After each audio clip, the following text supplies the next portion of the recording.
Alexa TV presents in 3, 2, 1.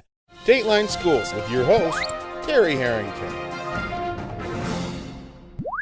This week on Dateline Schools, we're visiting Cleveland Elementary School and learning about their summer success program that they had this summer. Tell us all about it. My special guest is Cleveland's principal, Chris Collins. And Chris, how is this program different than other typical summer school programs that we'd have for elementary age students? You know, typically in the district, it's a site-based summer school where you're pulling students from multiple schools and sending them to one site. We knew that didn't work for our community.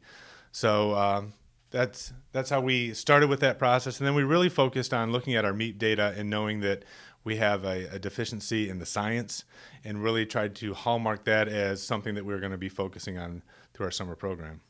And my guess is, too, to measure success of that, the kids just recently finished their MEEP tests. Mm-hmm. You'll get those scores back late winter, early spring. That may be an early indication of how successful this was. You know what, Terry, that's what we're hoping for, is to see some bumps in that MEEP growth. We've, taken a look at some early NWA fall data and saw some bumps. But, when we're dealing with a program of 4 days, 3 weeks long, and only half days, there's only so much bump that we can get. But we, hoping for some big growth. Got to start someplace. Exactly. Give us an idea what a typical day was like for the kids when they came to the program. We tried to keep it as similar as possible. Kids started out with breakfast here at school, and then I got the experience of the travel to SC4 via bus. Went through basically the same kind of day that they have here at school, doing some rotations of their 3 different teachers that they have, and focusing on the contents of reading, writing, and math, but with that emphasis of science behind it.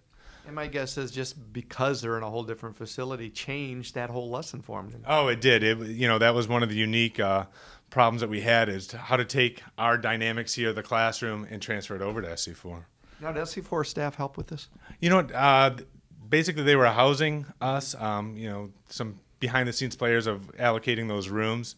But that would be a piece that we need to expand upon, is trying to get that STEM program and some of their staff involved into our program next year.